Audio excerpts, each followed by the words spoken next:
اصلاح کرنا یعنی کسی کی چیز کو درست کرنا، کسی کے معاملے کو بہتر کرنا،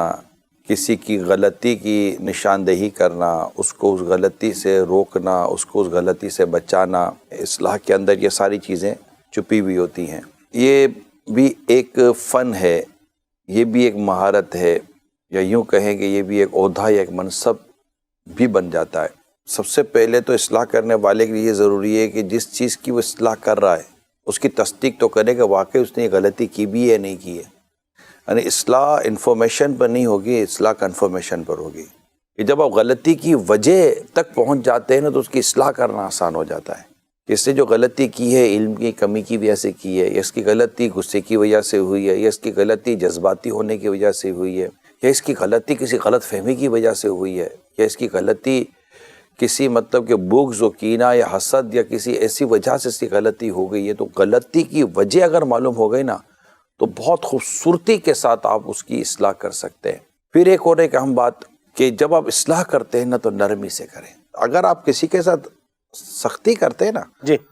وہ آپ کے رویے میں کھو جائے گا، آپ کے لفظوں کی طرف اس کی توجہ ہی نہیں رہے گی، تو آپ کے لفظ تو بے معنی ہو گئے، آپ کے لفظ تو اس کے بدن سے ٹکرا کر واپس آ رہے ہیں، یوں سمجھے آپ اس کے دل و دماغ کے اندر تو اتر ہی نہیں رہے نا۔ صحیح، کیونکہ جو سختی سے اصلاح کرتا ہے خود اصلاح کرنے والے کو اصلاح کی ضرورت ہوتی ہے۔ ایک اور اہم بات جو میں آپ کو عرض کروں گا، اصلاح مختصر کریں، لمبی نہ کریں۔ یہ جتنی باتیں میں نے آپ کو بیان کی ہیں رسول اکرم نور مجسم صلی اللہ علیہ وآلہ وسلم کہ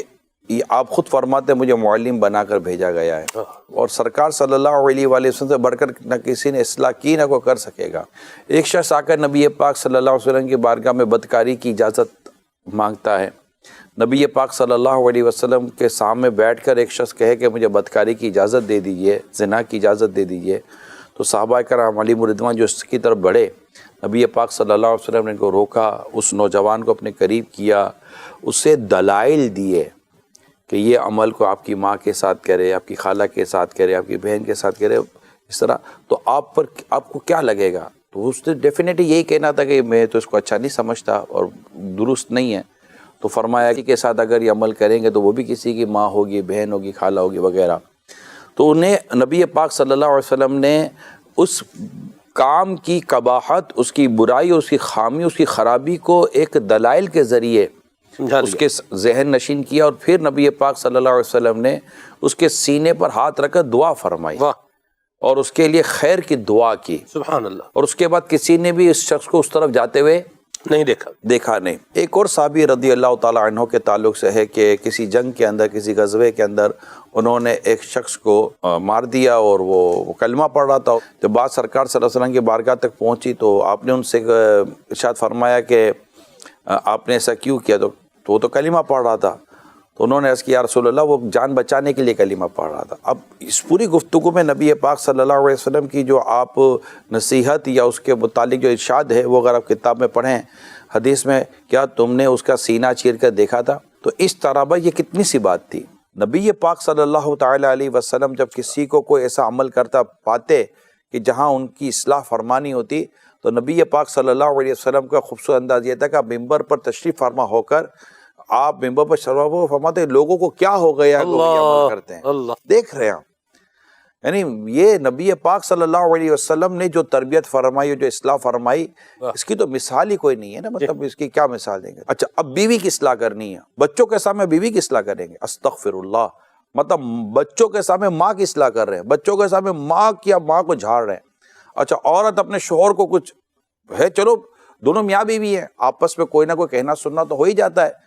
اب ماں مطلب کہ بیوی شوہر کو سمجھا رہی ہے اس کے بچوں کے سامنے، اب آپ بتائیے یہ کیسے ہو سکتا ہے؟ جس کی اصلاح کرنی ہے نا اس کو سامنے والے کو یہ ریئلائز کروانا ضروری ہے کہ میں آپ کا خیر خواہ ہوں، ایسا ہی میں آپ سے محبت کرتا ہوں، ورنہ وہ آپ کی بات نہیں مانے گا، بولے یار اس کو ہمیشہ میرے میں کیڑے ہی نظر آتے ہیں۔ ایون کہ چھوٹے بچے کی بھی تربیت کرنی ہے، اس کی اصلاح کرنی ہے۔ میرا یہی آپ سے درخواست ہے کہ مہربانی کر کے سب کے بیچ میں ایک دربار عام لگا کر اصلاح کرنے کا رواج اگر آپ کے ذہن میں ہے یا سوچ ہے تو مہربانی کر کے ختم کریں۔ ہاں آپ کو ایسی گفتگو کرنی ہے جو سب کے لیے مفید ہے، تو بغیر کسی کو پن پوائنٹ کرے، کسی کا نام لیے آپ سب کے ساتھ گفتگو کر سکتے ہیں۔ اپنے مطلب جو بھی آپ کا، لیکن اس میں بھی بیجا، ایک تو ہے جذبات ہونا، جذبات کا اظہار الگ ہے اور بیجا جذباتی ہونا الگ ہے. تو ان تمام تو چیزوں کو سمجھنے کی ضرورت ہے. انشاءاللہ آپ کا گھر امن کا گہوارہ رہے گا اور آپس کی محبتیں رہیں گی. آس پڑوس میں بھی یہی معاملہ ہونا چاہیے، اداروں میں بھی یہی ہونا چاہیے.